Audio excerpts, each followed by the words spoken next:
Right. Good morning, Councillor Udy. The live stream has started.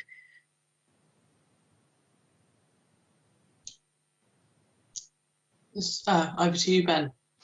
Good morning, everybody. Welcome to this morning's subcommittee. I'm sorry, Chair, you have to forgive me. I don't have the script in front of me, so I'm going to just do this off the bat, so to speak. My name is Ben Attrell. I'm a solicitor employed by Portsmouth City Council. Do we have our three members present today? Oh, Dave's still not got his video feed on, so I don't know if he's here or not. I should have it on. I can't see it. Oh, there you go. Hey. I'm here. Marvellous. So, are there any declarations of interest for members this morning? No? Marvellous. You're supposed to nominate me as chair, Ben. Oh, apologies, Chair. Councillor Udy, I'm presuming you're going to be taking the reins as chair this morning. Do we have a nomination for that, please? Members on the subcommittee? Yeah. Yeah. And is that seconded? Yeah. Sorry. Fair enough. Marvellous. Thank you. So I hand over to you, Chair, to take over the meeting. Thank you. Thank you, Ben. Good morning, everyone. I'm Councillor Udy, UT. I can say my surname now. And welcome to the Licensing Subcommittee committee. This meeting is broadcast live to enable the press and public to view the meeting. We are currently meeting virtually in response to the limitations placed on government by the COVID-19 pandemic. Until recently, the law generally stated that all members had to be present in the room to make formal decisions at meetings, although it was arguable that this did not apply to licensing committee hearings under the Licensing Act 2003. However, in any event, the law was amended in response to the COVID-19 emergency, and councils are now able to hold all public meetings virtually. For the purposes of this meeting, and having been advised by the City Solicitor, I can confirm that the hearing shall be run pursuant to Section 78 of the Coronavirus Act 2020, regulations made thereunder, and the Licensing Act 2003, regulations 2005, which enable the authority to establish its own procedure. Members are reminded to be available throughout the meeting and indicate if they need to leave the proceedings at any point. All three members must be present at all times to be quorate. If any of the evidence is missed by any of the members due to connectivity or other issues, please raise the matter as soon as possible so that it can be addressed. Sorry, I just lost my page. Members, officers and participants are requested to keep their microphones on mute and only turn these on when they are called to speak. This will limit the amount of background noise, which can be very disruptive. Members of the committee who wish to use the chat facility can simply write their name. Please do not use the chat facility for anything else except to raise a point of order. If there are any technical difficulties, we will endeavour to resolve these and when necessary have a brief adjournment, but the meeting can proceed where quorate. I will now explain the running order for this meeting. Members will first declare any interests. The licensing officer will present the report. The members, the applicant or his solicitor may then ask questions of the licensing in that order. The applicant will then present his case and questions may be asked of the applicant. Finally, everyone will have the opportunity to sum up their case. In my wording, there's missing of deputations here. So after the applicant has summed up their case, questions may be asked of them, and this is I'm gonna start this again because it was missing the people that have raised representations against this in my script. So number one, the licensing officer will present the report. The members, the applicant or his solicitor, and the people that are here to give deputations today may then ask questions of the licensing officer in that order. The applicant will present his case and questions may be asked of the applicant in the order I said, members first, and then people that are giving deputations will be able to state their case following the representation that they have sent in during the period. Then everyone will be able to sum up their case, starting with the applicant and then the licensing officer and then the people that gave representations, am I right? And then the meeting will end.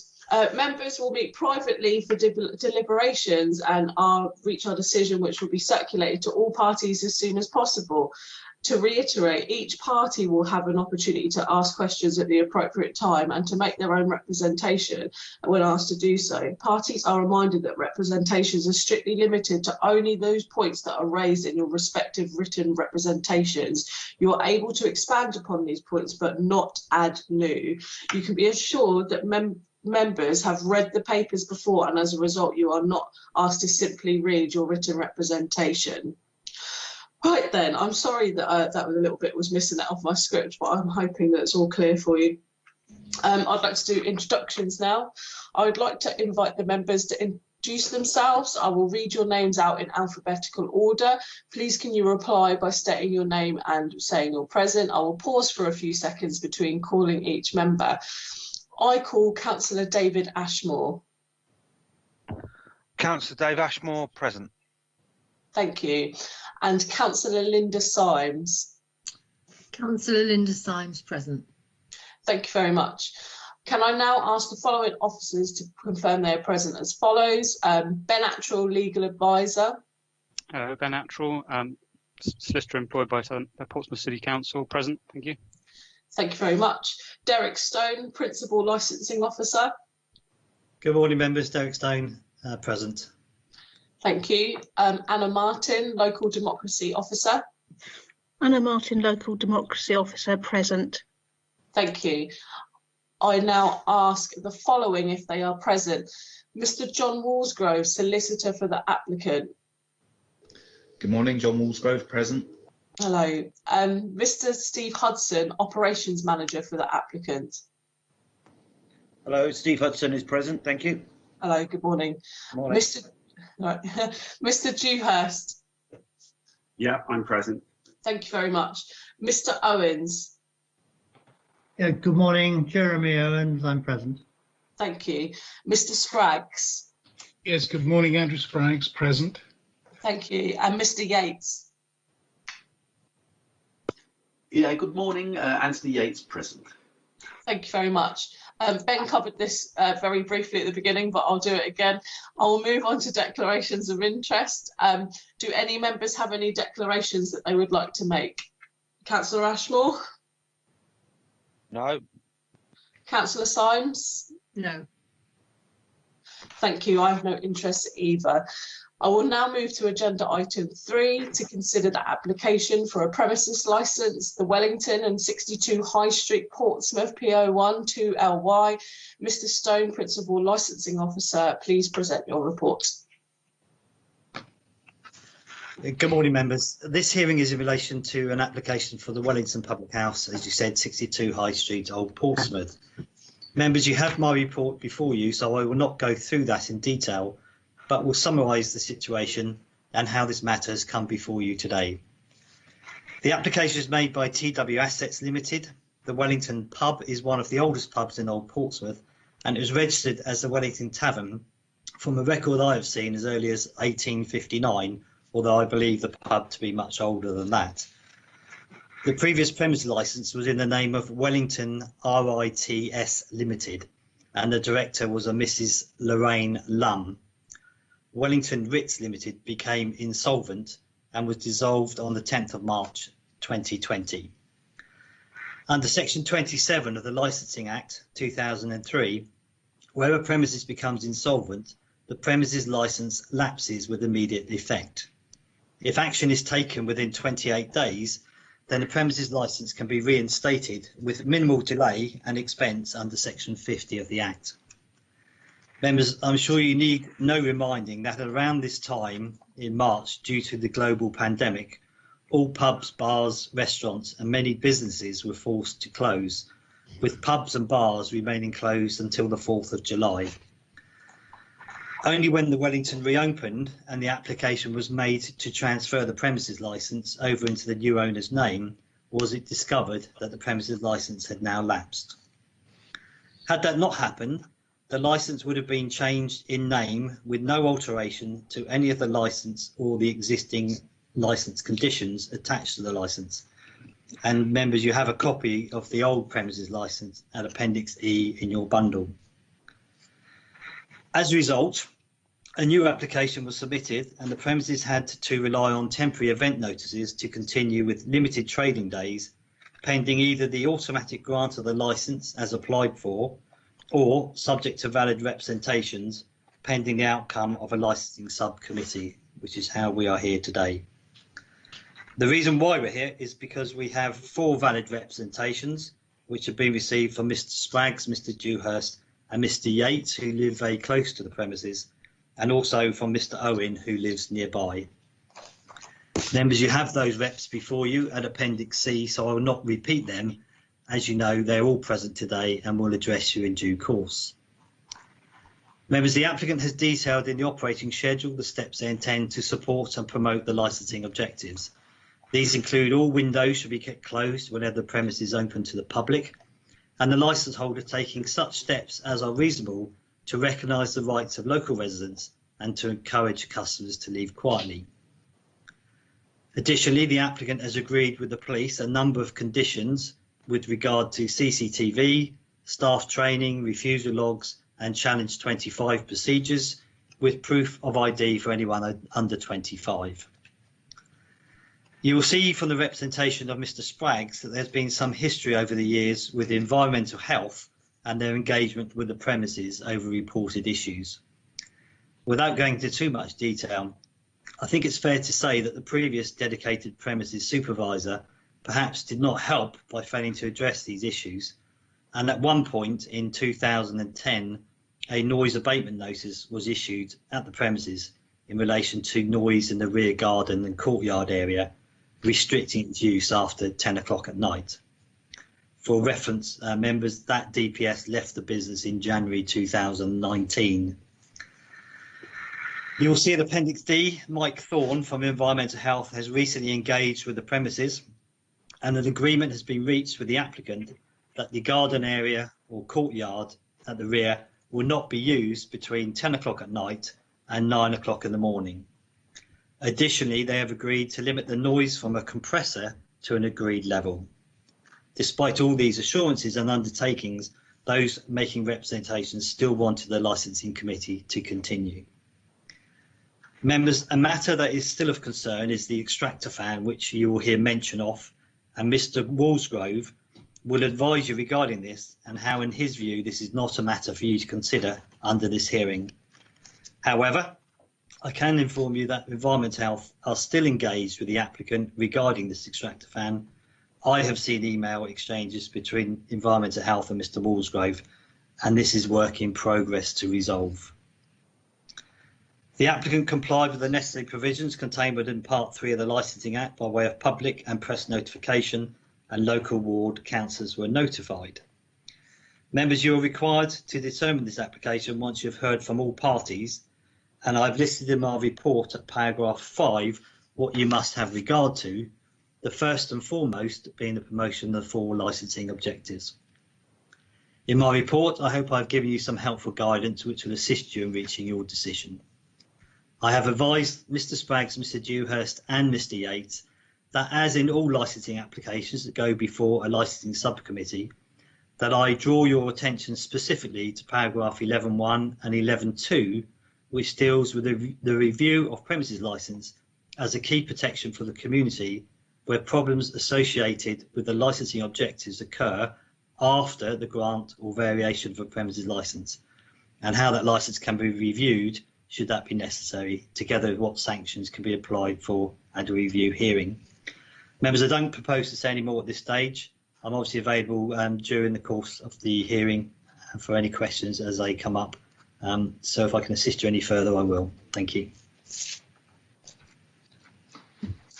Thank you very much, Derek. Members, do we have any questions? I'll start with you, Councillor Ashmore. Not at the moment, no. Councillor Symes, do you have any questions at all? Not at the moment, no. I don't have any at this moment. I think I'm going to ask some more later. I guess it's more when the representations come in that I may ask the questions. Do you have any questions, Mr Walsgrove? No, thank you, Chair. Thank you. I shall move on to Mr. Hudson, sorry, I'm on the script. Mr. Hudson, do you have any questions of the officer at all? No, I have no questions. Thank you. Thank you. Mr. Dewhurst, do you have any questions? Not at the moment, thank you. Okay, thank you. Same again for Mr. Owens. Yeah, I do have one. Mr. Stone, you touched very briefly on police conditions. I don't think they're written down anywhere in the bundle that has gone out. Can you expand on those a little bit? So I missed the question. Can you say again?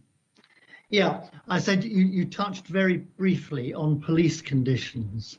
I don't think they're written down anywhere in the bundle of papers that we have. Can you expand on them a little bit? Yeah, I can tell you the agreed conditions. They've agreed to conditions in relation to CCTV, the production of CCTV to the police. They've agreed to staff training. They will have a refusal log. They will adopt the Challenge 25 procedure and proof of ID. It's the normal conditions that police ask of nearly all venues in Portsmouth to comply with, and they've happily agreed to comply with that. Okay, yeah, thank you very much. That's very helpful. Thank you there. Mr. Spraggs, do you have any questions? I don't, thank you. Thank you. And Mr. Yates? No questions at the moment, thank you. Thank you. If there's no further questions for Derek, we will Mr. Stone, we will move on to the applicant's case. So, Mr. Walsgrove, could you please present your case? Thank you.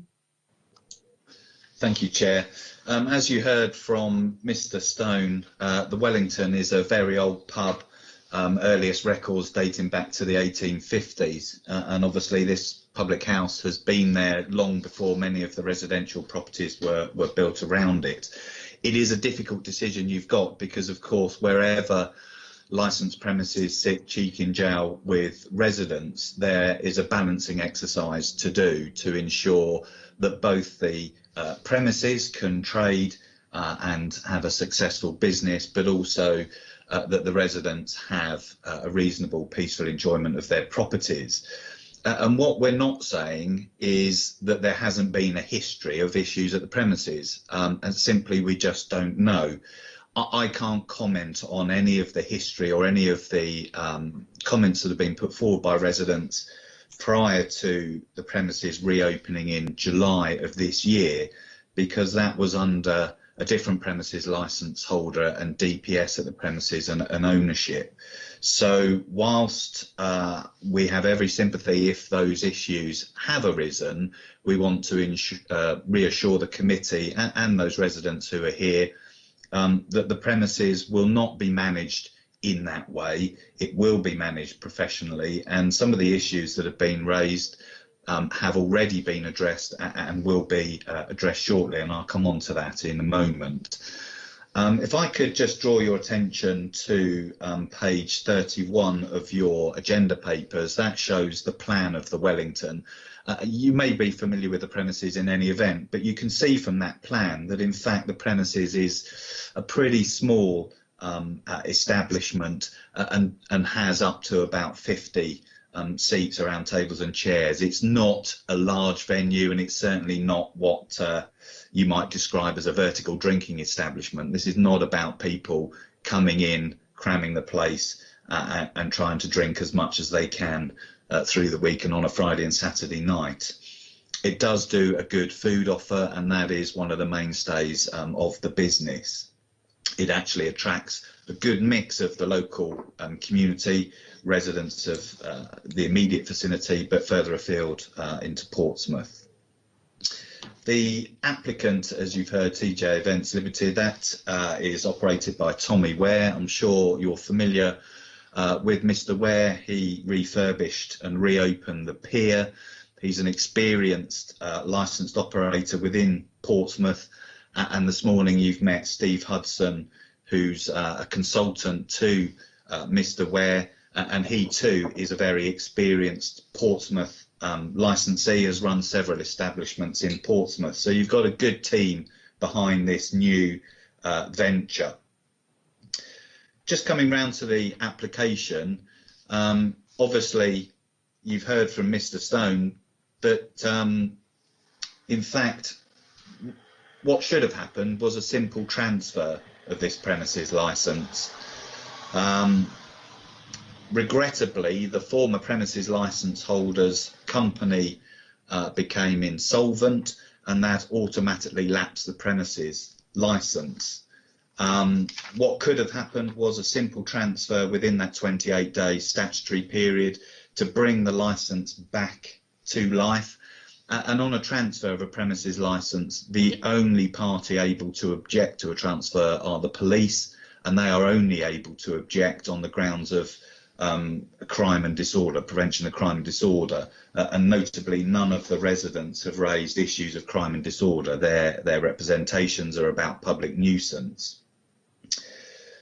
You've heard the reasons explained why that didn't happen. Obviously the premises shut due to the COVID situation, and regrettably the transfer then was not submitted in the relevant time, as every member of staff within the applicant's organisation were furloughed, and then on reopening the premises, that's when it came to light, when the transfer was submitted, that it was too late and a new licence would have to be applied for.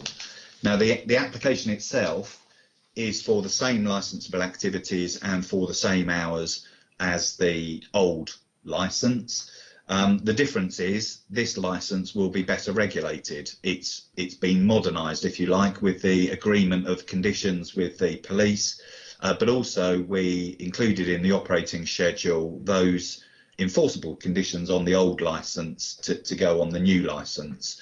There were one or two conditions on that old licence which, in my view, were unenforceable, and therefore there wasn't any point in putting them forward in an application. Obviously, we've become much more astute in writing enforceable conditions. So you may see a slight difference from the conditions proposed in the application to those on the existing licence, which is also in your pack.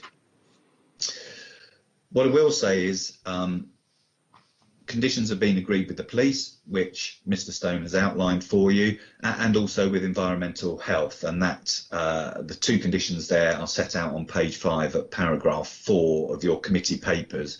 The principal condition that the environmental health officer was keen to discuss was the use of the rear garden. You heard from Mr. Stone that there was an abatement notice served on the last but one premises licence holder, and that abatement notice required that person to abate the noise from the from the garden, and of course that abatement notice would not be enforceable against my client for the new premises licence. So the environmental health team were keen to ensure that the garden was only operated until 10 p.m.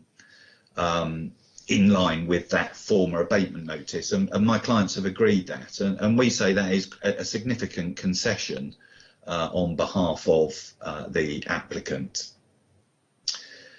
Just summing up around the environmental health officer and police officer's conditions, obviously they have not made a representation on the basis of that agreement. And I know you, as an experienced licensing committee, will be aware of the guidance issued by the Secretary of State under Section 182, but for the sake of the residents who are at this meeting, I just want to draw their attention that that guidance would suggest to a licensing committee that in terms of crime and disorder, certainly the police would be the first source of advice that you would take on board, and likewise for public nuisance, for environmental health. So the responsible authorities are clearly experts in their field, and I suggest you should attach considerable weight to the fact that the conditions agreed with those bodies are sufficient to meet concerns raised in this application. You have heard that once it was discovered the licence had lapsed, the premises then apply for temporary event notices for weekends through the end of July through into August. and the premises have not received any concerns or negative feedback from any of the responsible authorities, nor indeed have they had any concerns raised by local residents directly with the premises, other of course than the representations which you have before you today.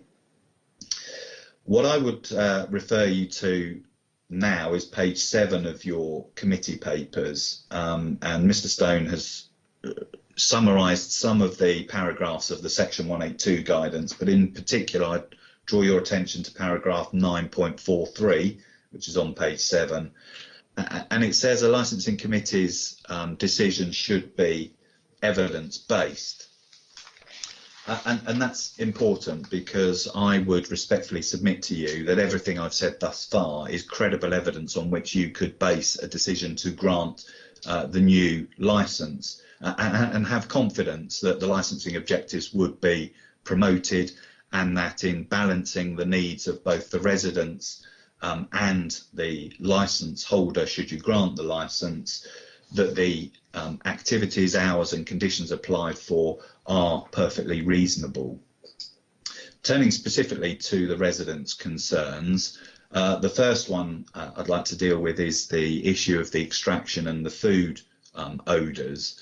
Now, the premises has not applied for late night refreshment. Late night refreshment wasn't on the previous licence.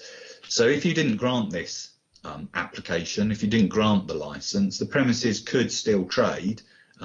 It would be able to provide food and obviously soft drinks, and in fact people would be able to bring their own alcohol to drink at the premises with that food.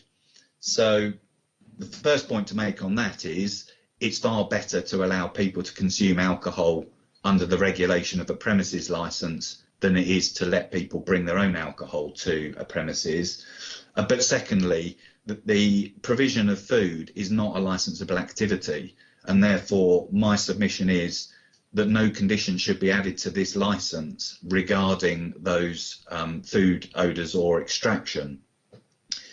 And your environmental health officer in fact agreed with me that a condition should not be put on the licence, which is why he has not asked for any condition. You did hear from Mr. Stone, however, that the discussions with environmental health are ongoing, because of course it's creating a nuisance which, under the Environmental Protection Act, the local authority have sufficient powers to deal with. They could issue an abatement notice in relation to that extraction system, so they have sufficient powers to deal with this issue. But of course my clients are working towards a solution with environmental health. They already have had workmen on site to provide a quote in relation to sorting out that issue, and that will be done as soon as reasonably practicable. So whilst I'm saying it's not relevant to today's application, I do wish to reassure the residents and the licensing committee that my client is not simply ignoring that issue and will be dealing with it, and will continue to liaise with your environmental health department. Secondly, in the representations, there's a lot of comments regarding the history of the issues, and I've already made the point that in my view those would not be relevant to the new management of these premises, and unfortunately we're not in a position to comment on them as to whether they are credible or not.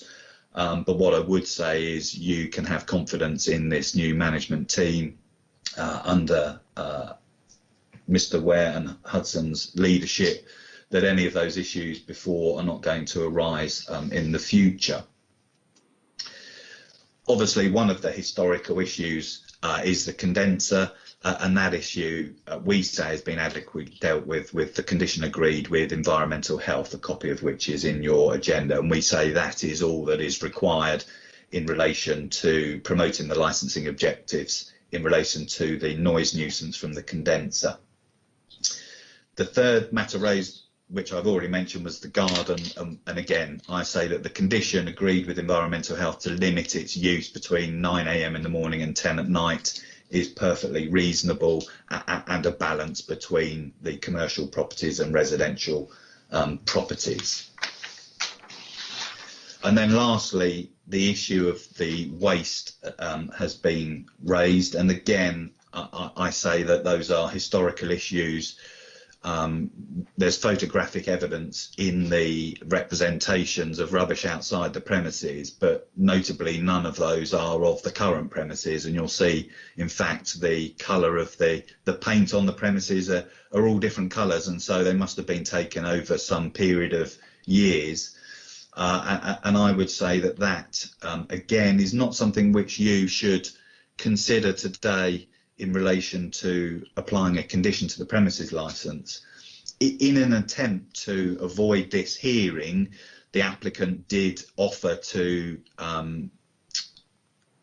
impose conditions on the premises licence, but as we are here and the hearing could not be avoided, the conditions regarding the waste are not offered. Obviously, it's a matter for the committee whether you choose to impose a condition regarding waste if you grant the licence, but I would say that in fact there isn't credible evidence to say that the current management of the Wellington, if you granted the licence, would cause any such nuisance.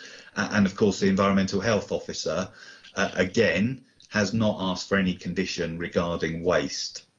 So the current management have a contract with a company to collect the waste. There's 2 collections each week on a Tuesday and Friday. The waste will be in the wheelie bins. There is a storage area at the back of the premises, a bin store.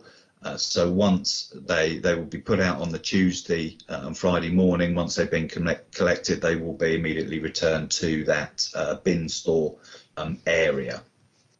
So, as I say, I would say it's not right to look at imposing any condition there based on the historical evidence of poor management from previous owners.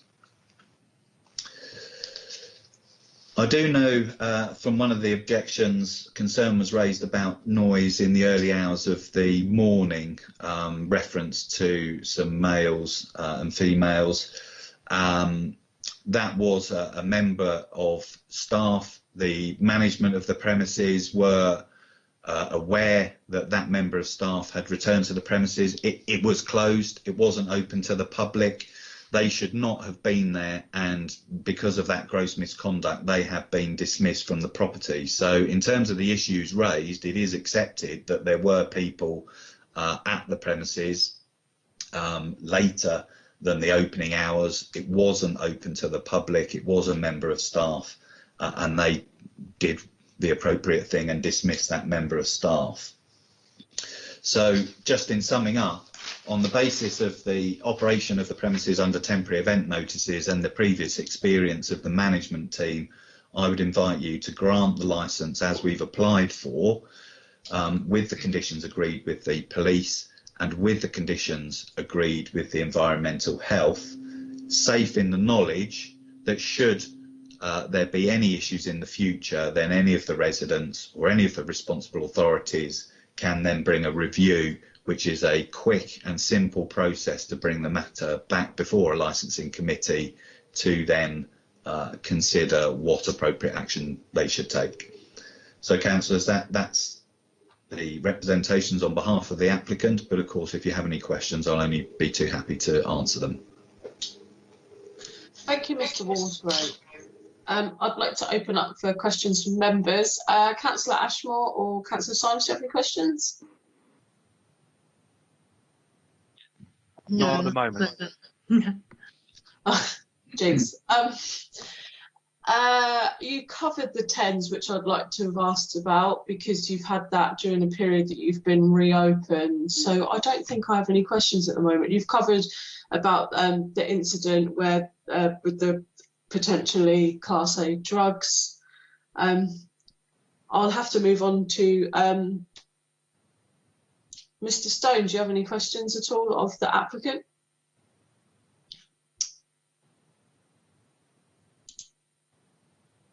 Are you there?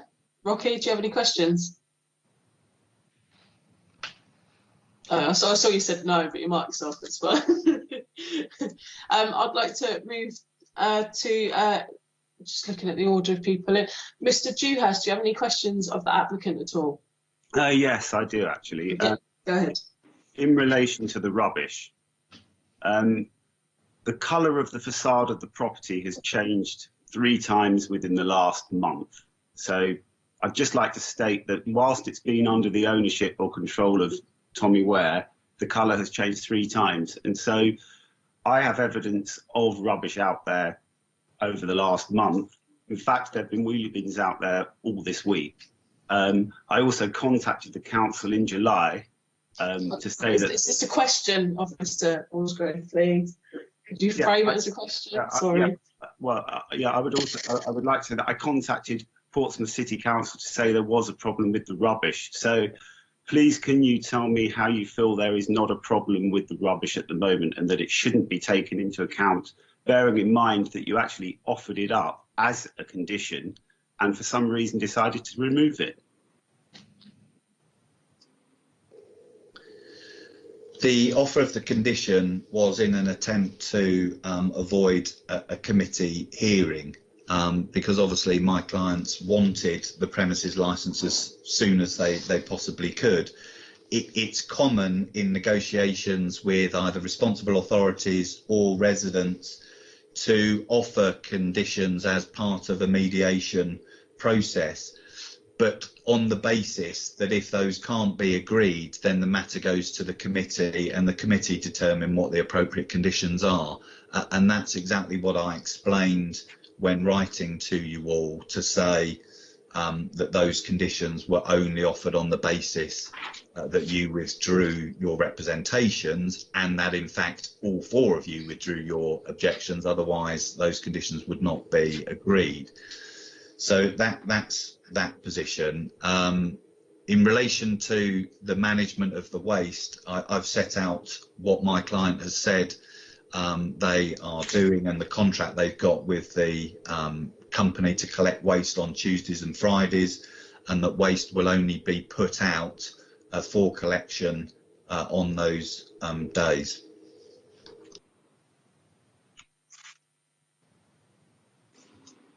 Thank you. Do you have anything to add? Yeah. Yes. In that case, can you please tell me why you think that the conditions that you were willing to impose or to apply to the licence don't apply anymore, bearing in mind that rubbish management has been absolutely terrible over the last month or so, and I've still been suffering from problems. For example, on the hottest day of the year, there were 8 sacks outside dribbling with mess, and I have photographs of them, more evidence, which I could present. I haven't presented, but it's clear there is a problem, and this is under the new management, not the old management. This is under the new management. So therefore, I really feel that a condition should be applied to ensure that we don't keep having this recurrent problem, regardless of whether rubbish is collected twice a week, because it always has been, supposedly, but the problem still remains. I'm not sure what the question was there, but in response to that statement, I can only take instructions from my client on the evidence that's been adduced. I wasn't aware that there had been evidence within the representations about any recent issues. All I can do is reassure you and the committee that that's the commitment my client has given in this meeting, that it's collected on 2 days, that the waste will be within the bins, and that those bins will be removed after collection and returned to the bin store.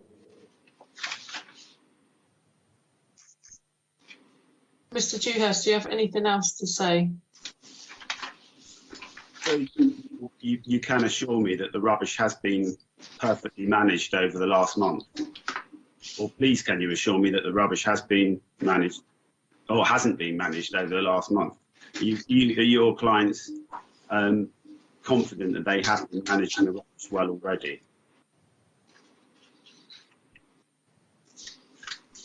If there were specific days of the week over the since reopening in July where you're saying that hasn't happened, those should have been adduced to allow us to make a proper investigation. So yes, I'm saying my client's instructions are that the waste has been properly managed, and that's as far as we can take the matter today. Thank you. Mr. Dewhurst, do you have any other questions? No further questions at the moment, thanks. Thank you. Mr. Owens, do you have any questions? Yes, I would like to say that I personally have seen bins outside the Wellington over the last couple of weeks, several bins at one time, which remained outside for 2-3 days at least. There is a bin, or at least there was up until last night, and I suspect it's still there. There was a bin outside which had been there for several days, 4 or 5 days, a blue bin, filthy at the bottom, and full of bottles and glasses. Do you think it towards a question at all? Yes. You can Yep. sum up at the end. Yeah. Sorry. Is Mr. Walsgrove, is he aware of that? No, I'm not aware of it. As I said, any allegations of issues around noise or waste which were not included in your representations, of course, I have not taken instructions on. I can only deal with what you have put in your representations. Well, yes, but the detail, this is recent detail, this is recent evidence of the matters that are in the representations. And surely Mr. Hudson is there. Presumably he is possible to take instructions from him now, or perhaps he could comment on it. Mr. Hudson, you are able to answer at this point if it makes things a lot easier. Thank you. I can deal with that point. In the licensing committee's hearing, you are not allowed to introduce new evidence because, of course, that puts us at a disadvantage because we're not able to investigate and provide proper answers to your questions. I've explained the procedure. Had you had complaints about noise or rubbish since writing your representation, you could have raised those directly with the owner, which you haven't done, or you could have raised them with environmental health, and they certainly haven't said they've received any complaints and passed those on to us. So we can't deal with it, I'm afraid, and I don't want Mr. Hudson to answer questions about information which is only just given to him in a hearing. Could I ask a question of you, Mr. Walsgrove, please? Where are you? I'm looking at your site map at the moment, your floor plan. Where are your bins normally stored? Are they stored at the back and brought through the pub, or do they only have to be stored at the front because there's no opportunity for anywhere else for them to be? Mr. Hudson will have to answer your question regarding where the bin store is, I'm afraid. So, Steve, can you explain by reference to the plan? Yeah, so the bin stores are out the back on the side of the kitchen. Okay. Yeah, so it's the top of the garden. It's the top left-hand corner. There's an enclosed space there, and then they're brought out the night before, placed on the street. Thank you. Yeah, the site plan kind of fades out right at the end, so I was trying to tell, but thank you for clarifying that. Mr. Owens, did you have any other questions at all before we go back to Mrs. Spraggs? Go to Mrs. Spraggs. Yeah, I do. I don't accept Mr. Walsgrove's way of dealing with that question. If he looks at my representation, which is very brief, on page 47 of the bundle, it says, I have frequently seen large overflowing wheelie bins and sometimes split refuse sacks, etc. The Wellington's arrangements for refuse are inadequate and detrimental to the area generally. So that is a broad statement about what the state of play is with regard to refuse outside the Wellington. I don't put any time limits on it. I think the evidence of what has happened over the past couple of weeks is perfectly relevant and covered by that representation. Thank you. I'm just going to get our licensing solicitor, Ben Actual, to answer this. Thank you.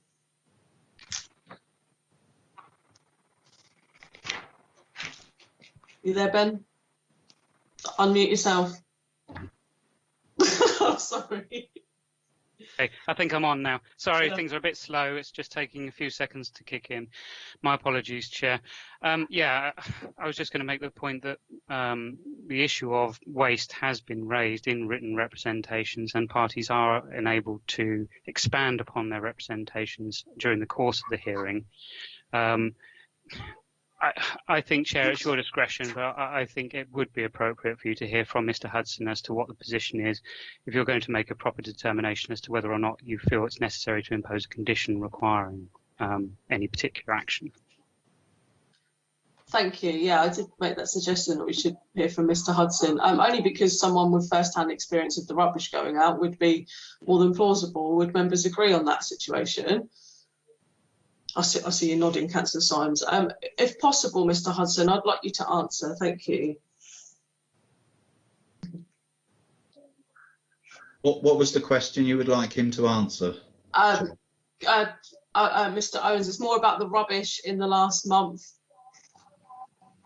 Yes, over the last couple of weeks, does he accept that bins have been left out, more than one, or say 2 or 3 bins at some stage for more than a couple of days, and in particular that there has been a blue bin full of glasses, bottles, that's been outside for several days now? Mr. Hudson, are you aware of this? That's probably the most apt question. Hi, yes, sorry. There has been a couple of issues with the bank holiday and obviously with the lockdown and a significant drop in service, but we're not aware of anything being out for several days, for sure. I know that there was a blue bin that wasn't brought back in, which had some glass in, which is now back inside and in its proper place. But it is Wednesday today, and the collection day was yesterday. But there was an issue, I think, with one of the collections. Thank you. Mr. Owens, I'm keen to move on to Mr. Spraggs, if possible, because I think we might be recycling. I didn't mean to make a pun then, to be going over the same information. So any other questions, Mr. Owens? I have got one brief question for Mr. Walsgrove. He said at one stage, he explained when writing to us all various matters. I would like to comment that I have received nothing from Mr. Walsgrove at all. Does he accept that he didn't send anything to me? So I've had no communication from Mr. Walsgrove whatsoever. I would have to go back and check the email that I sent out. I certainly included you, but maybe the email address was typed incorrectly. So if you had not received an email from me setting out the conditions which we were offering, then I can only apologise for that.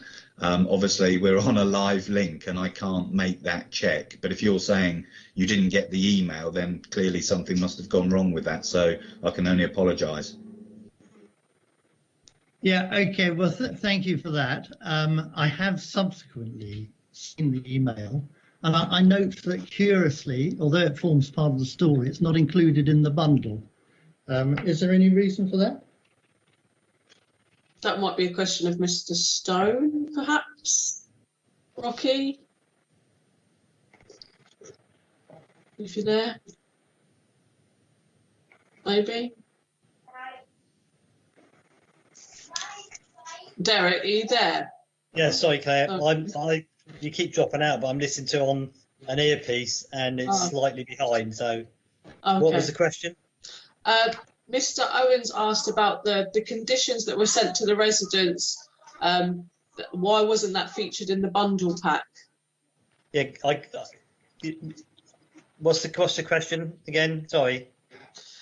Well, it referred to an email from Mr. Walsgrove, which actually said it was sent out to all 4 representatives.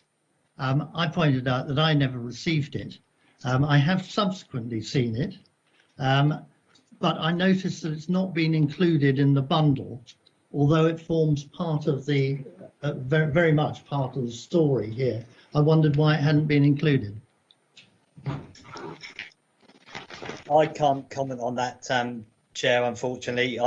It would have been sent out from the office. It wasn't down to me to send out, so I can't answer that. I apologise. Ben, can I just take some advice from you regarding this, because I feel like it might be something that we'd want to see.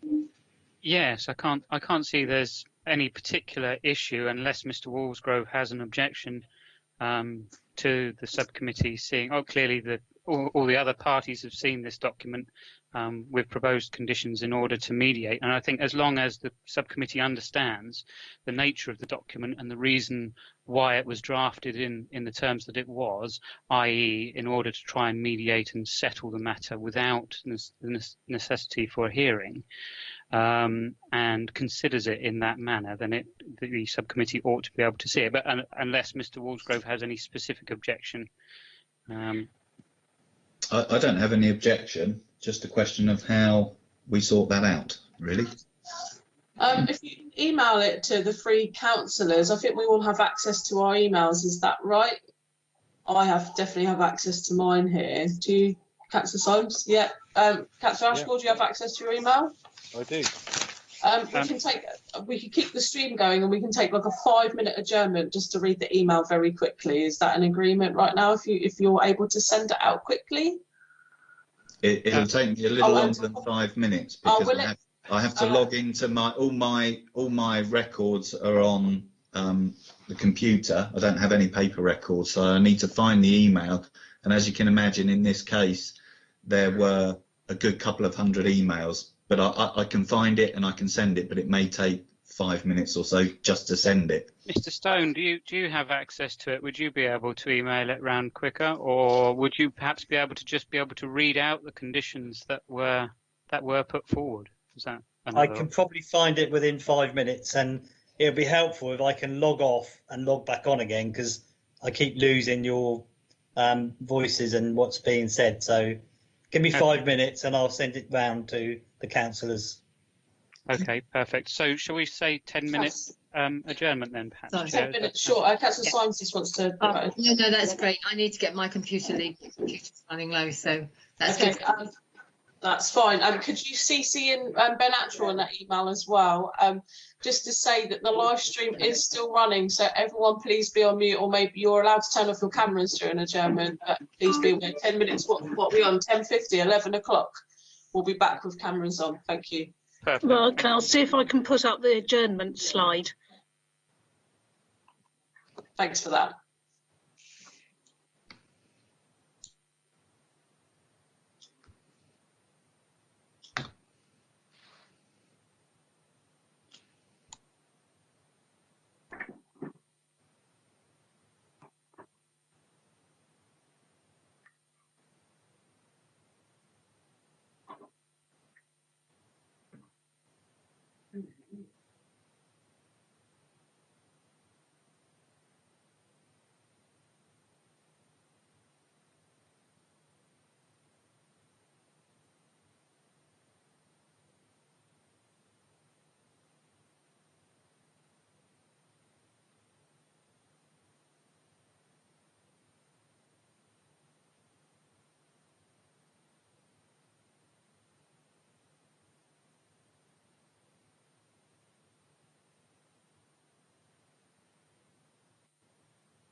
Hi there, it's Councillor Udy. I'm still awaiting an email, so I'm happy to hold the German until we see some form of email, and then we'll go back to the meeting. Is that fine? I can see some people in the meeting. Are you nodding, Ben? Is that cool?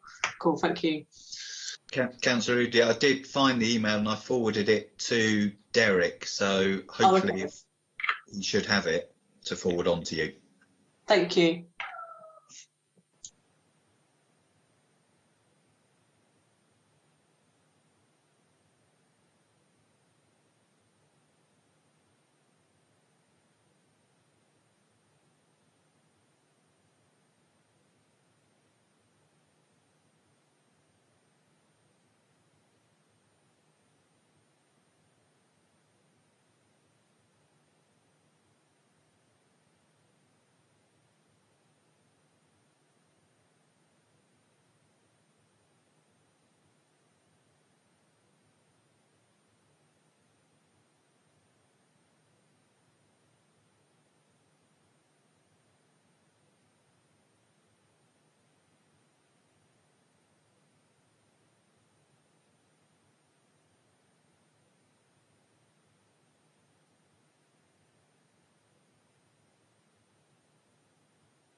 Okay, you should have the email to you very shortly.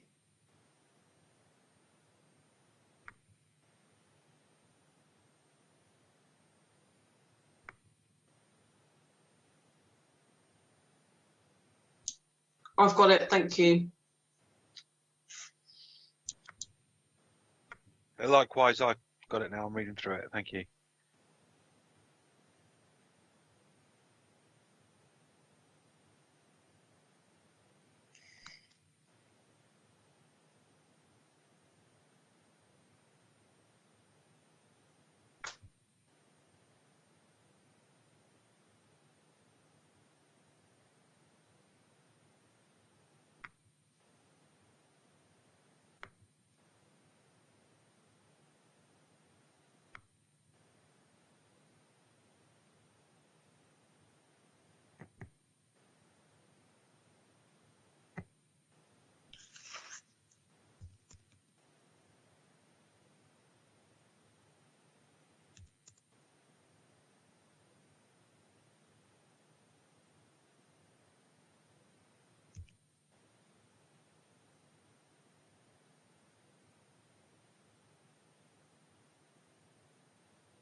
Councillor Udy here, I can confirm that I've read the email. So when Councillor Symes and Ashmore have done the same, I'm happy to resume the meeting. Yes, I've read it. Yeah. Thank you. Let me just try and work out where we were in the meeting, because if you'd like to ask questions now of the applicant, I guess that's the way around it. Excuse me, sorry, Councillor Udy, is the adjournment officially finished? We're going to finish it now, yeah. So if you could take the slide away, that would be very nice. Thank you. Hello, I need to turn my camera on. That would help, wouldn't it? Hello, thank you for bearing with us for that short adjournment. I can confirm that all councillors have now read that email. Councillor, I'm just going to go back to members quickly. Members, do you have any questions of the applicant at all now that you've read that email? Only really that I can't understand why he wouldn't want to keep those conditions, because they seems that it would ameliorate the situation for the residents in some ways, and it seems most of the suggestions in there seem very sensible. I might be inclined to agree with you there, Councillor Symes, but I guess it will go into our deliberations later. Other than that, I'm going to return to you, Mr. Owens, because of this email. Do you have any questions of the applicant? Oh, you're on mute, sir. Sorry. Hello. No, I think I've made the point. Safe to say that what Councillor Symes just said seems eminently sensible. Thank you. Mr. Spraggs, do you have any questions? Well, I don't have any questions, but we didn't receive a bundle. That's news to us. Who was to send it? Was it Mr. Woolsgrove? So the bundle, as it were, was the licensing pack. That is the reports that come out when a meeting is convened. So it is publicly accessible through the council's website. As far as I know, if you were someone who made a representation, you probably would have received an email saying that the reports for the meeting are out. Mr. Stone is nodding there. So we do all have access to this through the council's website, through the subcommittee page. Okay. Well, we just weren't aware of it. But thank you for letting me know. We'll try and find it if we received it. Yeah. It's easy. If you Google Portsmouth Licensing Subcommittee, it's pretty easy to find from that moment. Okay. I can assure you that we all have that. It's just the only question that we had is the email that you were sent from Mr. Woolsgrove wasn't in the pack, and we felt the need as members to see that specific email at the time. Mr. Yates, do you have any questions of the applicant?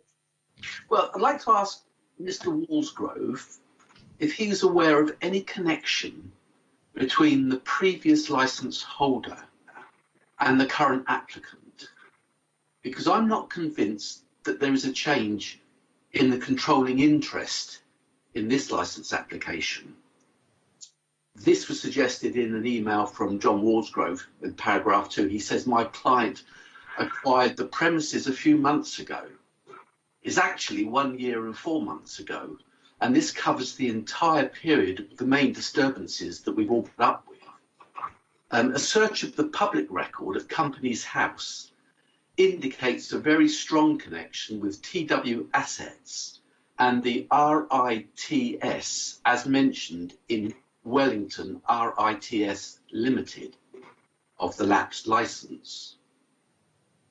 And I feel that a simple reinstatement of the licence as is means that we would be in for the same living conditions that we've had to put up with for the last 2 years, and it's not acceptable. So is Mr. Woolsgrove aware of any direct connection or any connection? Because as I say, you do a search on Companies House and there are quite a few. Mr. Woolsgrove, thank you. There's no connection with the previous licence holder. The premises for the last licence holder, Karen Lum, was sublet to her. So she was responsible for the premises and for the management of those premises. Mr. Ware and TW Assets have not been involved at all in the management or premises licence of this premises before. Your reference to the connection on Company House is that they've used the same address for their companies, which is not uncommon for a postal address to have many different companies registered to it, and that isn't evidence of a link between the two. And I can assure you that Mr. Ware has not been involved in the management of these premises before the 4th of July. Well, excuse me, but that wasn't the question. I said, were you aware of any connection? And there is a connection, because Wellington RITS Limited, RITS is rather an unusual term to affix to a company title, and there is a direct connection between Mr. Thomas Ware and Restaurants in Touch Southsea Limited, which is one of Mr. Ware's companies. There does seem to be a direct connection here, which goes back 2 years. This premises next door has been managed, or shall we say, the controlling interest is with Mr. Ware or with Wellington RITS Limited, which appears. I mean, if you do a search on Companies House, there's a string of them, and they're all connected. And the poor management of the premises, this seems to me like just a simple extension of the original license holder, having gone into receivership, forfeited the license, and then wants to start up again, presumably carrying on the same management structure. And the premises supervisor was Mrs. Jane Elliott, according to this. I mean, I don't know how she fits into all this, but this isn't, shall I say, this isn't transparent. And this is my concern. This is the reason I wanted this to be brought up to this committee, because I wanted as many people to know what is going on here as possible. It needed to be a public meeting. This isn't transparent. Just in answer, there wasn't a question there. It was just a statement. Yeah, I know. And I did answer the previous question, which was. Would you let me speak, please? Your previous question was there a connection between Mr. Ware and the previous premises licence holder? That wasn't my question. My question was, are you aware of any connection? I'm not asking you if you think there is. Are you aware of any connection? The answer to the question is there is no connection between Mr. Ware or his company. Sorry, that wasn't the question. Are you aware? Well, you've entirely lost me, because if I'm saying there's no connection, how can I be aware of the connection if there is no connection? Sorry, you're being evasive. You must be aware. I mean, have there been previous consultations between you and your client over other premises and this particular premises, this particular application? I'm only dealing with the application for the Wellington. The point was raised about the ownership by the licensing officer having had conversations with you, and I took instructions on that. And as I've said, there is no connection between Mr. Ware, his company, or the previous premises licence holder. If there was a connection between the two and they were operating together, why on earth would Mr. Ware allow the licence to lapse and then have a substantial period where he's not been able to trade the premises? If he was running these premises, he would simply have transferred the licence to one of his trading companies, knowing that Miss Lum's company was going into administration. So that there's no sense to what you say in that Mr. Ware was connected with the management of the premises. He had the long lease of the premises and sublet them. So there is no interest in terms of managing the premises or having anything to do with the premises licence previously. I'm sorry, but I didn't say managing. I said controlling interest. And presumably, this licence lapsed when the company went into liquidation. That's Wellington RITS Limited, went into liquidation on the 3rd of March. There was plenty of time. The lockdown happened on the 28th of March. There was plenty of time to reinstate this licence or reapply for a licence. I'm just wondering why. I mean, could be pure oversight. It could be negligence. I don't know.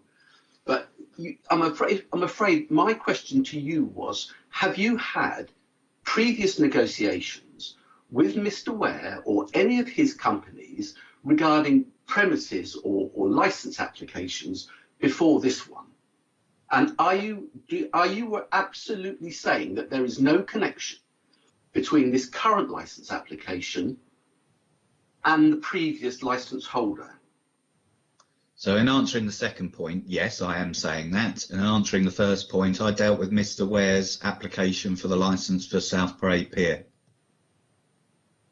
I'm going to end this conversation here.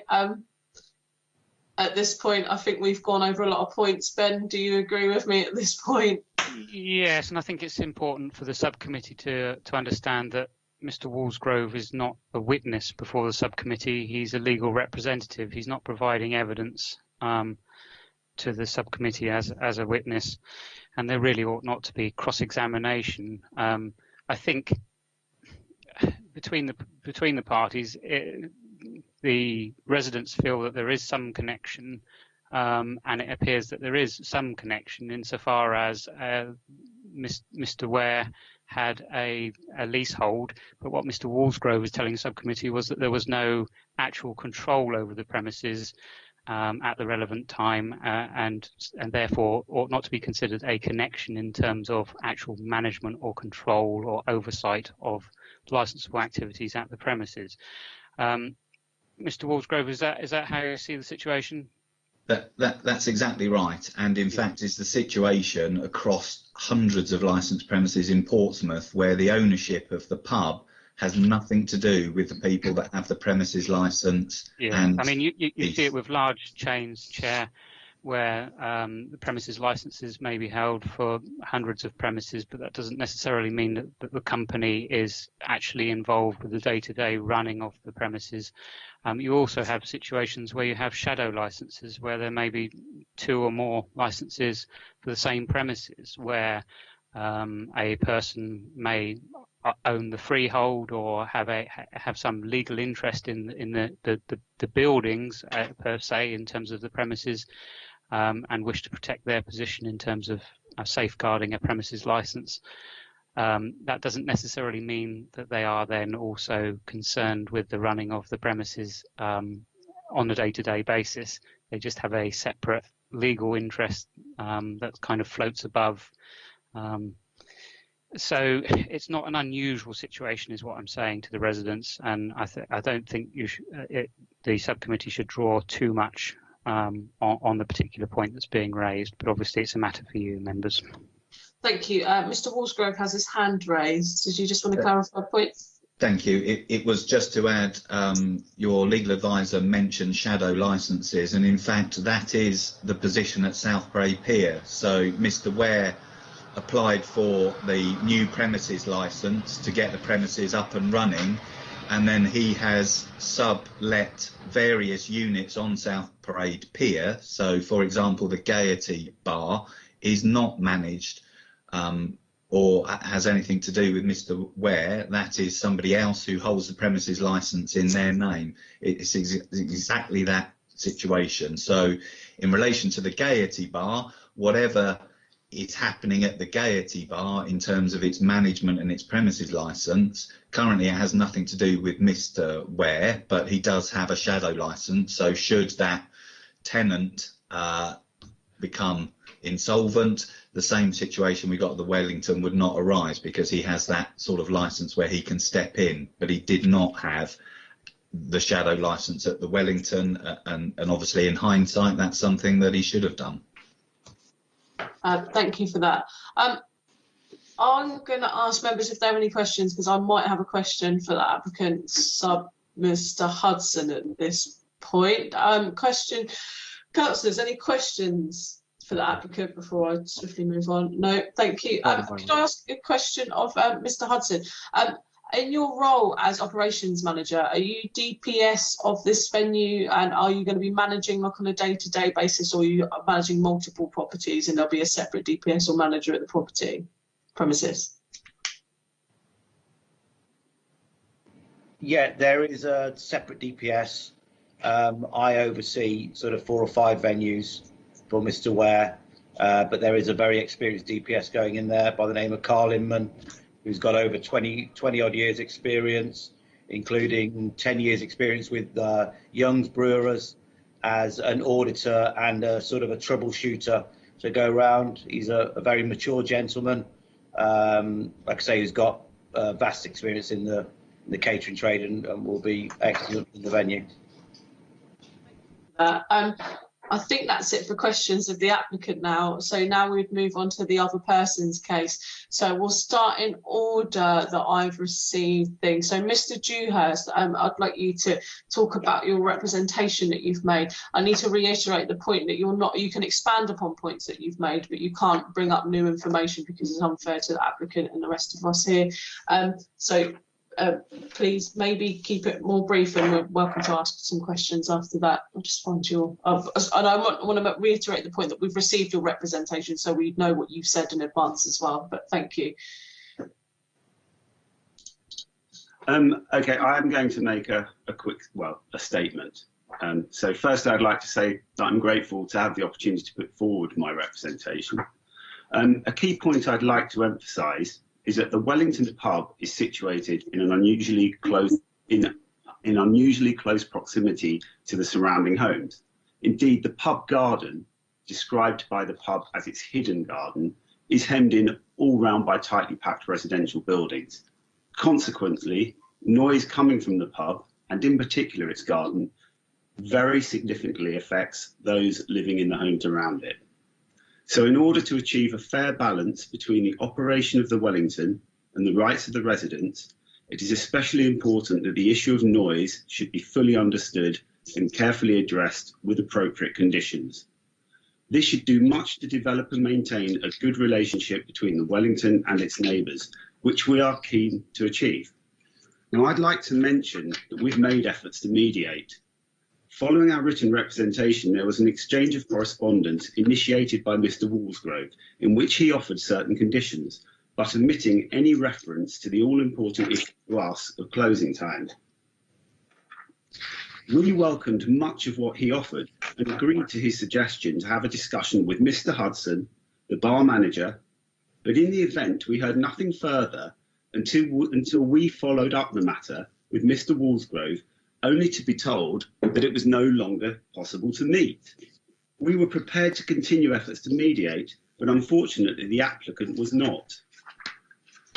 I'd like to now move on to the content of our representation. It covers 4 areas: the pub garden, the condenser unit, rubbish management, and opening hours. So firstly, the pub garden. We welcome the fact that the applicant has agreed to the conditions stipulated by the EHO to close the garden at 10 p.m. However, we remain concerned about noise in the garden and feel there are further measures that can be taken. For example, a large canopy fitted by the previous licensee was removed, and we'd like to see something like this replaced, as it really helped to reduce noise. Secondly, the condenser unit. Again, we welcome the fact that the applicant has agreed to the conditions stipulated by the EHO to limit noise to 50 decibels at source. Thirdly, rubbish management. Okay, we've talked about this a lot already, but we were very happy with the fact that the applicant had offered some conditions, which were that all waste should be properly presented and placed out for collection no earlier than the night before the scheduled collection time, and that any waste bags shall be placed out for collection no earlier than 1 hour before the scheduled collection time. However, we would like to see more conditions added, that empty bins shall be removed from the street on the day they are emptied. And finally, that the pavement shall be kept clean and tidy at all times in respect of waste from the Wellington. As documented in my representation, rubbish has been a constant problem in the past and indeed recently. We believe that observance of these 4 conditions will ensure that the street is kept clean and tidy and more attractive to all concerned, including people using the pub. The 4th category in my representation was opening times. The proposed pub opening hours until 12:30 a.m. Monday to Thursday, 1:30 a.m. Friday and Saturday, and midnight Sunday do not satisfactorily take into account the unique location of the pub, its garden, and the close proximity to a high concentration of over 30 residential dwellings. These include families with young children and elderly people. Opening until 1:30 a.m. at weekends is not in line with the vast majority of other pubs in the immediate area, and by any standards, it's very late.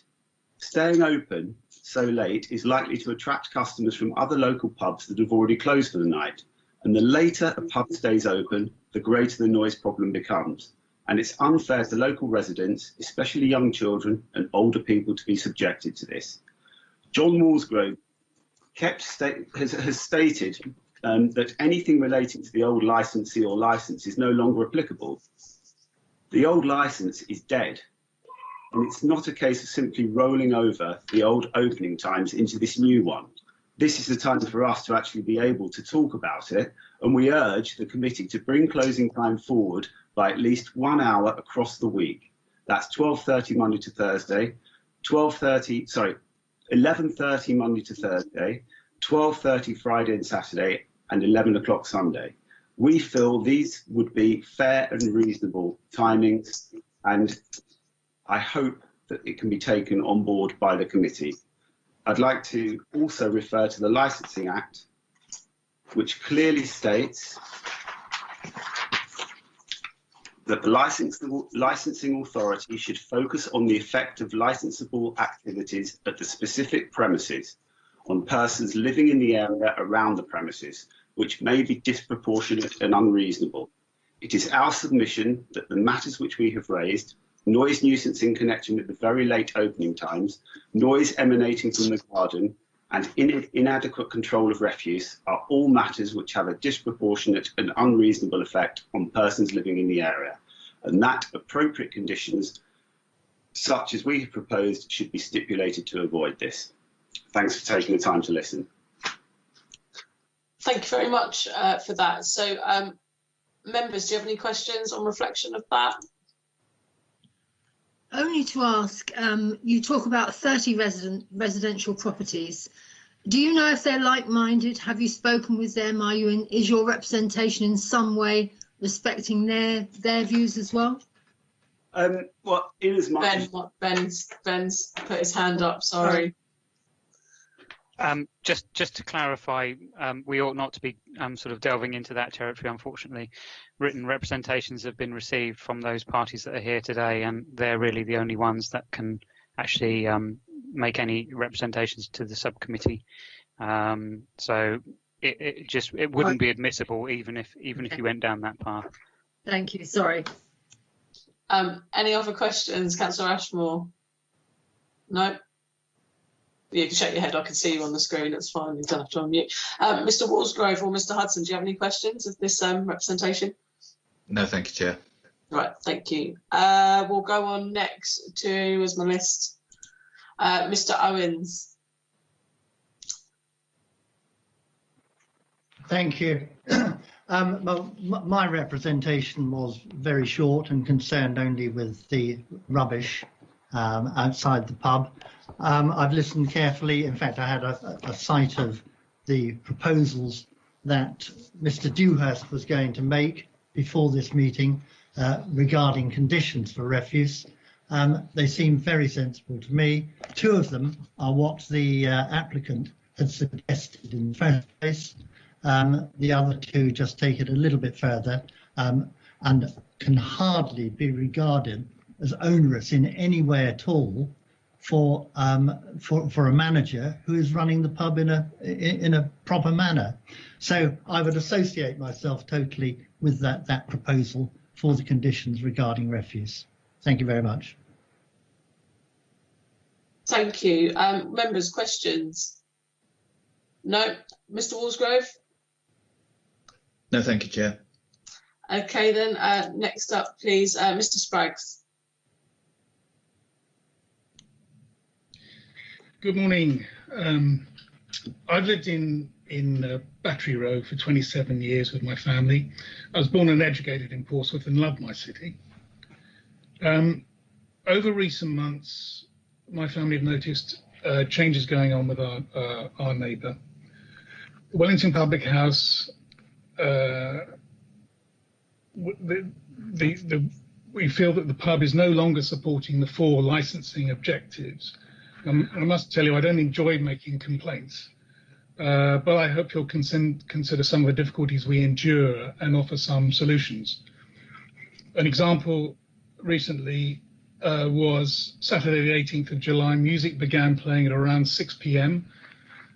The volume was turned up to the point where we could hear it throughout our home. This home was originally built in 1754. There is no cavity in the wall, and so the sound penetrates very easily. At the same time, customers were singing along in the courtyard. While this seems fine and so on, COVID-19 guidelines state, of course, that loud music and singing should be discouraged. This wasn't being done. I tried to phone the pub twice. The phone was not answered, probably because staff simply couldn't hear the phone ringing. I reported this to PCC's Environmental Health, and then Mr. Thorne, of course, called me to say that they had been trading without an alcohol license for many months. A week later, on the 24th of July, my partner was working late and she heard voices in the pub's rear garden. As the pub was meant to be officially closed for being unlicensed, Anita looked to see who was making the noise. There was a group of 3 people, 2 women and a man, drinking and smoking in the courtyard. Also visible, 2 other men in the pub. The time was about 1 a.m. The man in the courtyard returned their glasses to the bar and rejoined his friends with a balloon from which he started inhaling. Presumably that was nitrous, who knows? But we even have a photograph of a discarded balloon in the morning. Due to the noisy group in the rear courtyard, my partner closed all the windows to the rear of the house, and in doing so, she just couldn't help seeing that there was a light on in the Wellington, which certainly wasn't normal at this time of night. When she witnessed 2 men cutting up lines of white powder and snorting them from a stainless steel worktop in the kitchen. I went to witness what was going on. My partner took a live photo with her phone, which logs the time as 1:41 a.m. on the 25th of July.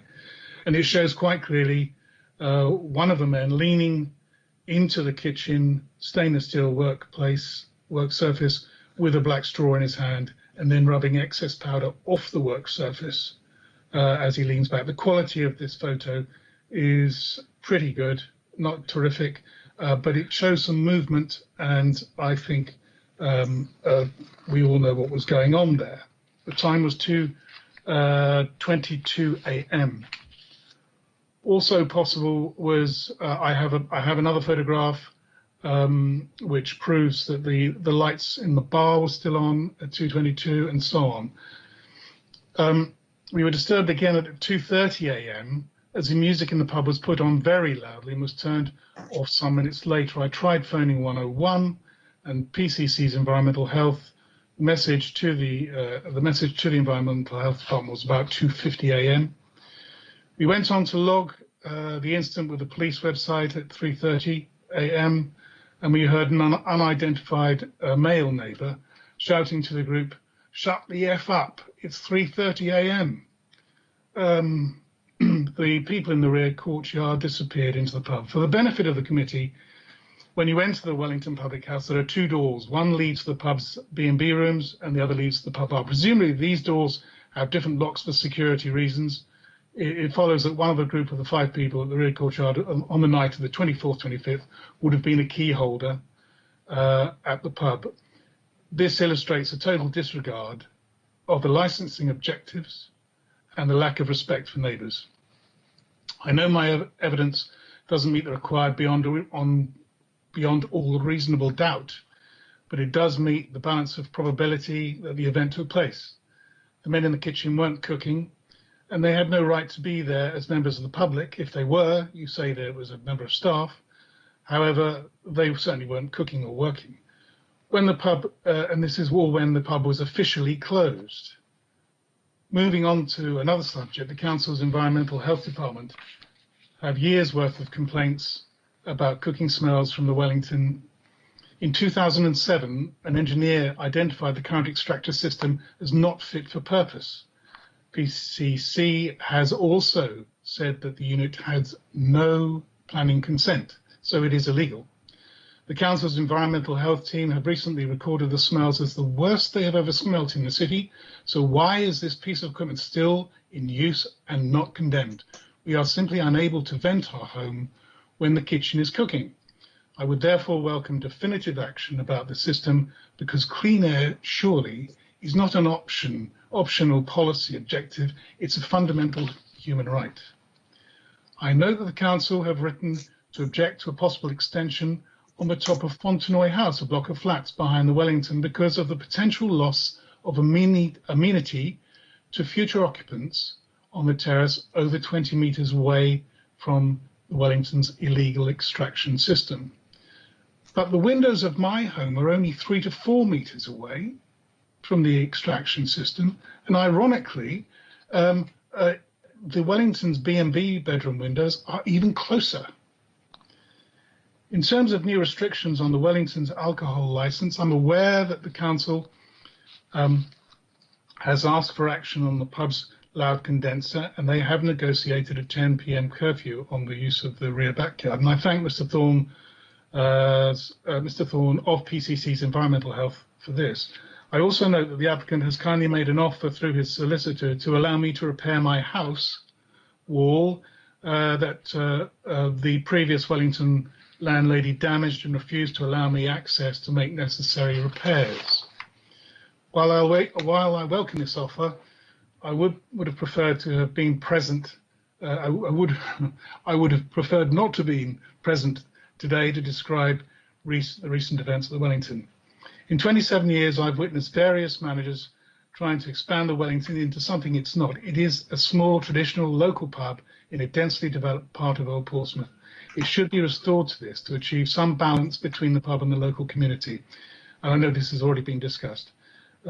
Regarding to the use of drugs in the Wellington's kitchen, I'm aware that drugs are everywhere in the city, and it's a never-ending struggle for authorities to stop them. Therefore, a reduction in operating hours of the pub seems reasonable, because with or without an alcohol licence, the applicant has demonstrated they cannot control the pub, and the Wellington's very late night opening hours have been abused. To reduce the Wellington's opening hours to being in line with other pubs in the vicinity would go some way to stopping a repeat of the night of the 24th and 25th of July. Due to the extreme closeness of neighbours to the pub and due to the age and fabric of some of the buildings, I would ask also that no music to be played in the rear garden, and for music in the pub to be played at a reasonable volume. In Portsmouth, space is at a premium, therefore relative peace is also at a premium, especially due to lockdown. Thank you for giving me the opportunity to speaking today. Thank you very much, Mr. Spraggs. Members, do you have any questions? I haven't got a question, but can I get some clarification from Ben, please, following on from something that Mr. Spraggs has said? That's all right. Regarding the illegal, so-called illegal extraction farm there, in what regards is it said to be illegal? Is it that it didn't have planning permission, or is it? I think that's the assertion of the residents, is it didn't have planning permission and therefore it's unlawful. That's not something that this subcommittee can look into or make any decision on or bear in mind when making your decision. I probably ought to take this opportunity to advise the subcommittee on a point that Mr. Walsgrove has earlier addressed about the cooking fumes situation. I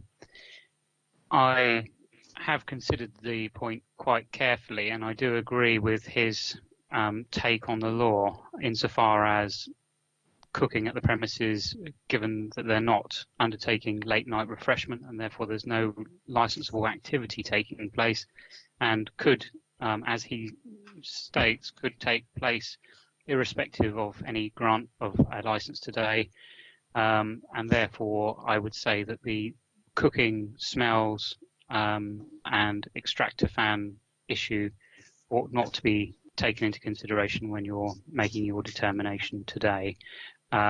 However, he has mentioned, and it is quite right, that statutory nuisance can include odour. So Environmental Health do have powers under the Environmental Protection Act to pursue the matter if it does continue to cause a nuisance. Obviously, if the public house were to start to wish to provide food after 11 p.m. at night, that then does become a licensable activity and then would fall within the remit of the subcommittee or the licensing authority to control if necessary.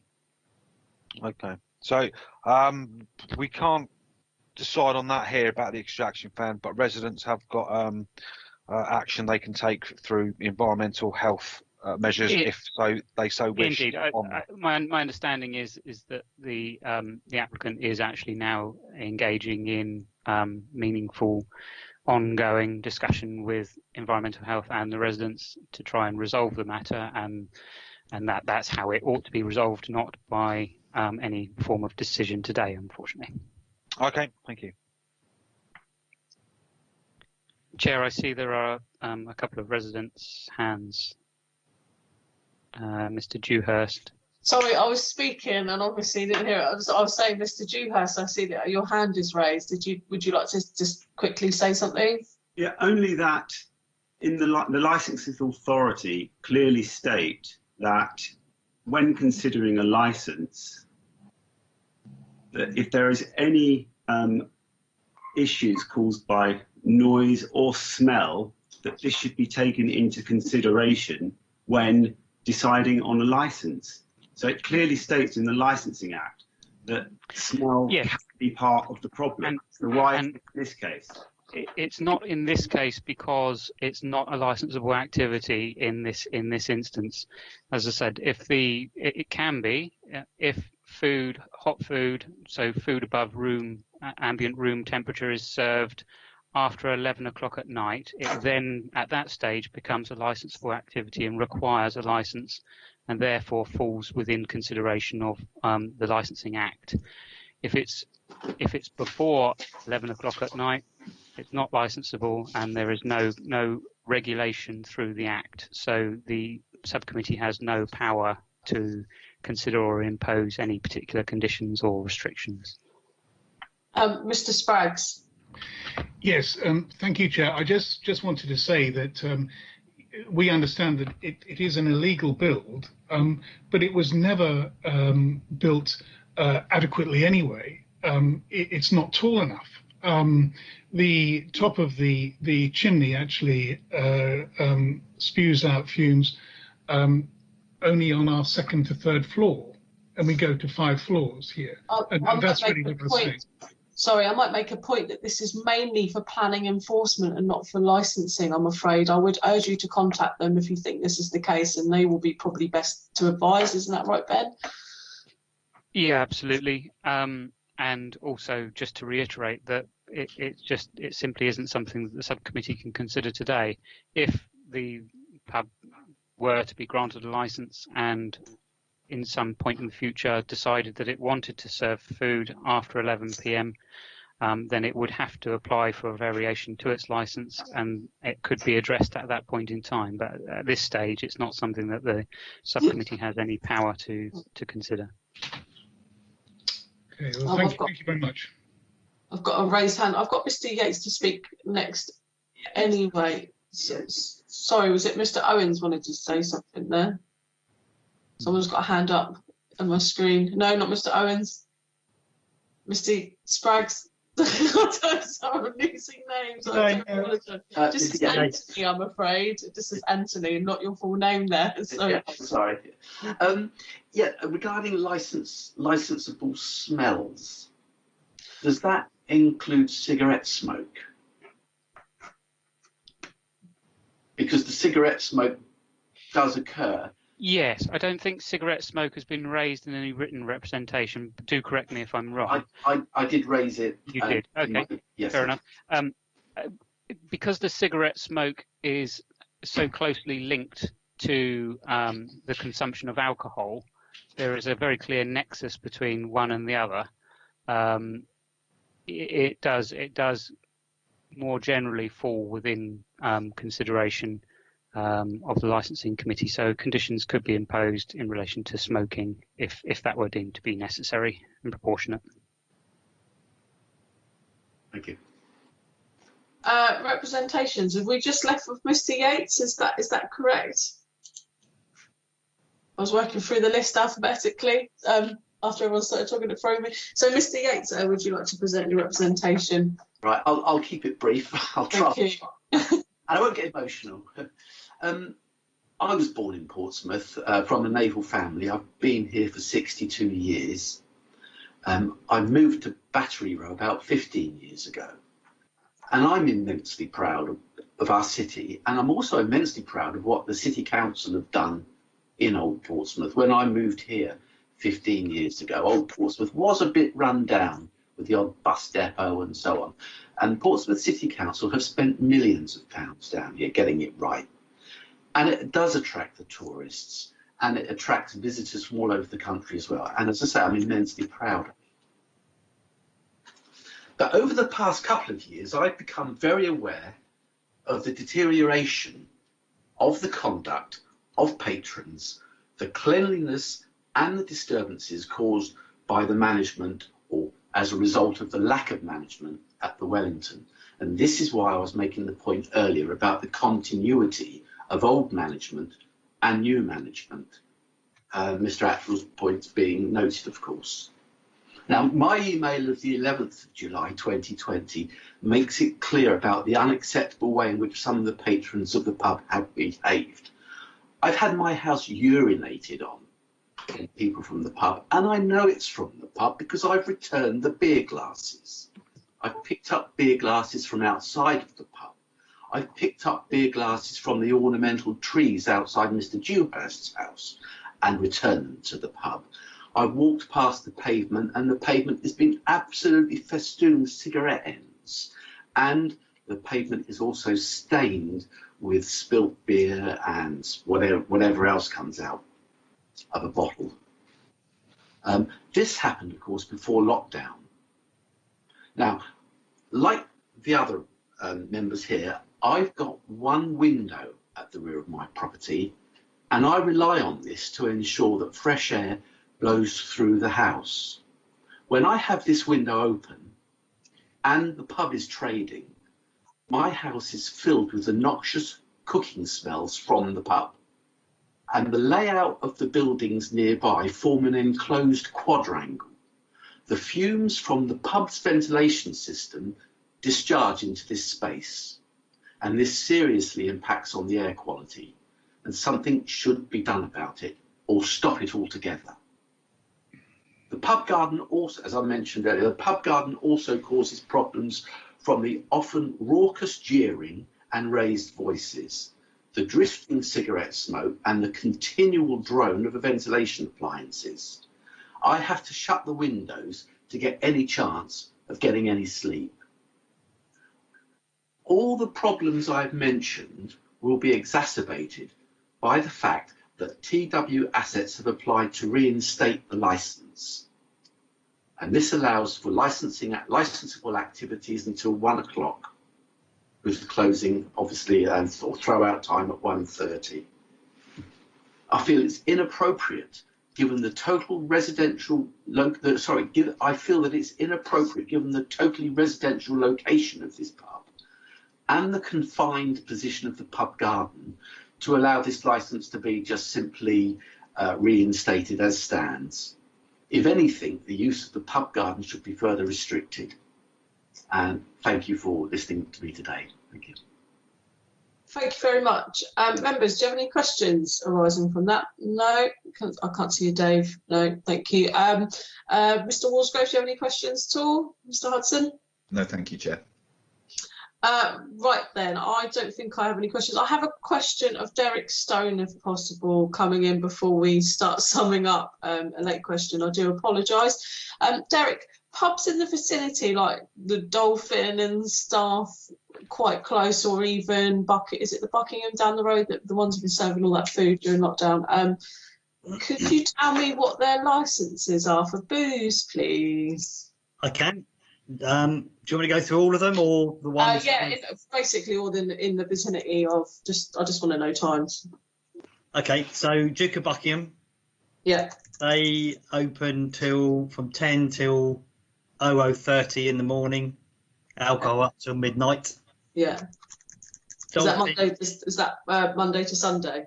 Yes, yeah, all week. Yeah. Dolphin, on a Sunday they serve alcohol from 12 to 23:30. On Monday to Saturday they can do alcohol up to midnight, and Monday to Saturday they shut at half midnight or 00:30. Sallyport, Monday to Sunday they can do alcohol from 10 o'clock to 00:30. Monk's Bar, they can do alcohol from 10 till midnight, open till 00:30. And then you've got a couple of other places that you don't really need to know about, like the Co-op and the Good Fortune. The Bridge Tavern, then. Bridge Tavern is probably your latest, or one of the latest. So it's just around the corner. They can open till 1:30 in the morning, serving alcohol on a Friday and Saturday up to 1 o'clock. And that's similar to Spice Island. Spice Island, they have a slight variation. So between May and September, 1st of May and September, the hours are longer. But they, in effect, can go till Friday and Saturday. They can do alcohol up to midnight, closing 00:30. Still and West, alcohol Sunday to Thursday from 10 o'clock to midnight, and then on a Friday and Saturday up until 1 o'clock. So that's probably the main pubs in the area. So some do have hours of operating and trading after midnight. Thank you for that. I didn't know you could variate like just for months. I learn something new every day. There you go. I think we're moving close towards a summing up now. Members, is there any questions that you need to ask of anyone before I move to summing up? No? Cool. Let's do this then. So we will so those who have made a representation, is there anything you would like to add at all? If you've already mentioned it, don't mention it again. Just wave your hand, because I can pretty much. Mr. Dewhurst, I've got a hand. Thank you. Yeah, I'd just like to state that with the licensing hours, obviously, if you're looking at, for example, the Bridge Tavern or the other two that are at the end of Spice Island, obviously they're in a completely different location. They're not surrounded tightly by residential buildings. They face outwards onto open spaces, and they're the only ones with the later licenses. So it's worth just bearing that in mind. You know, this pub is in a completely different location, tightly packed by all residential buildings. That's all I'd like to say on that one. Thank you for that. Mr. Yates.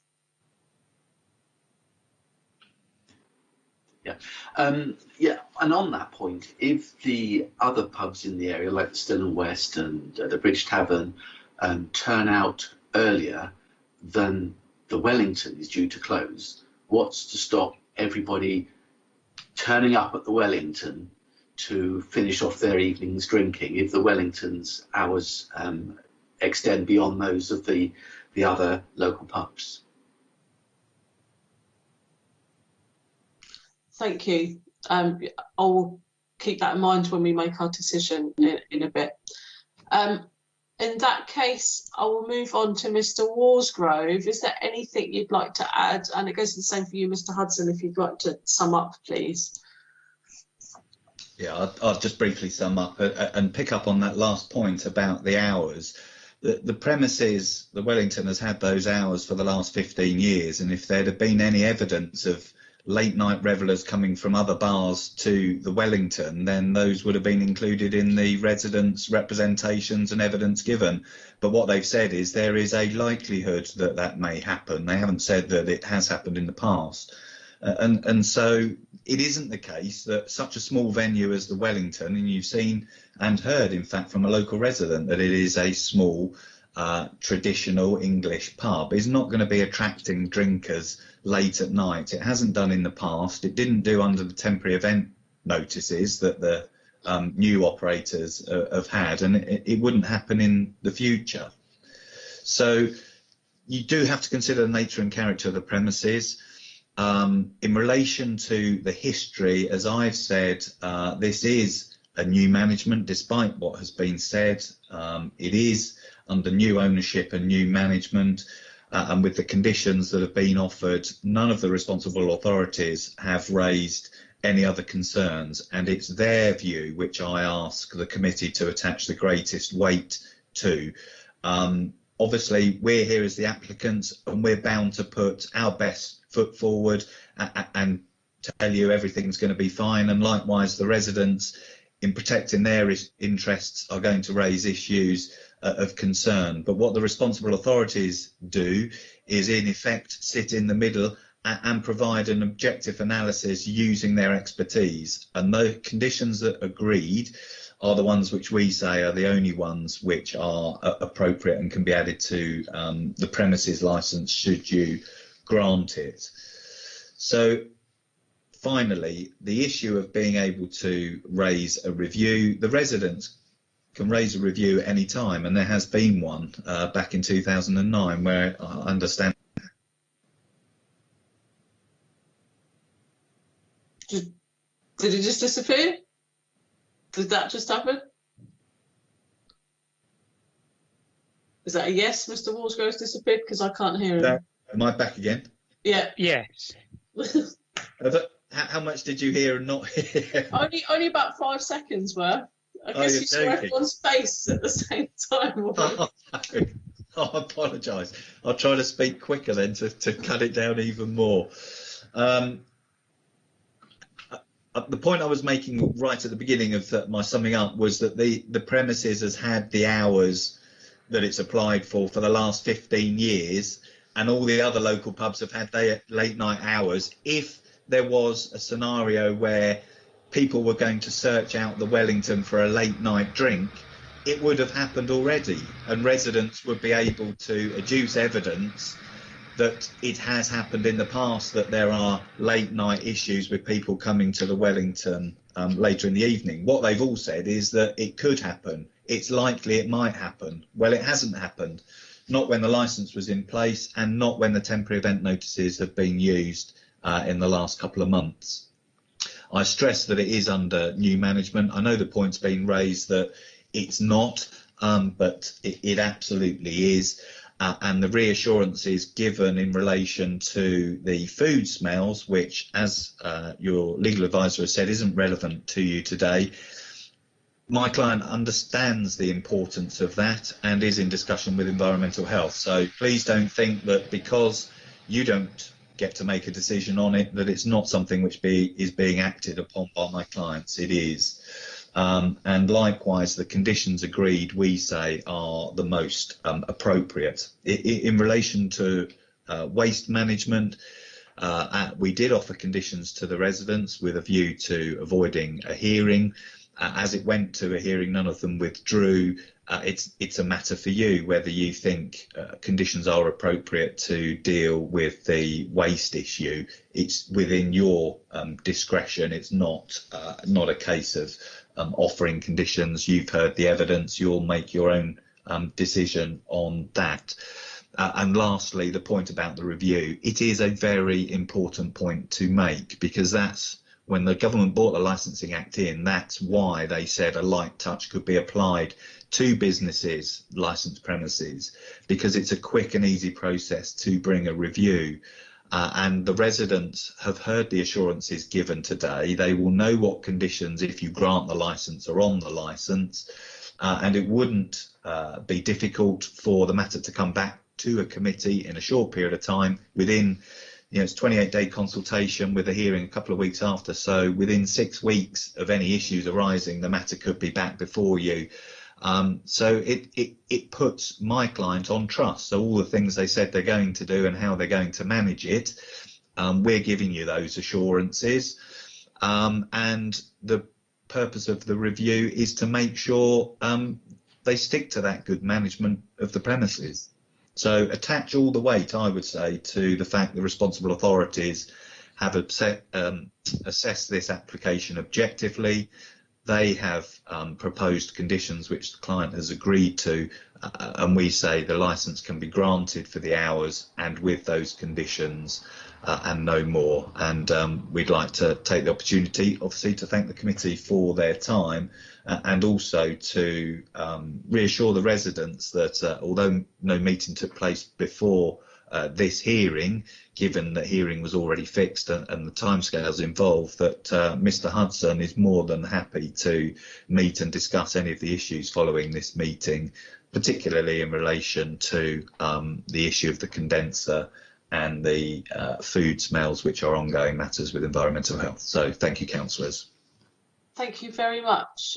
So I've had a hand from Mr Spraggs.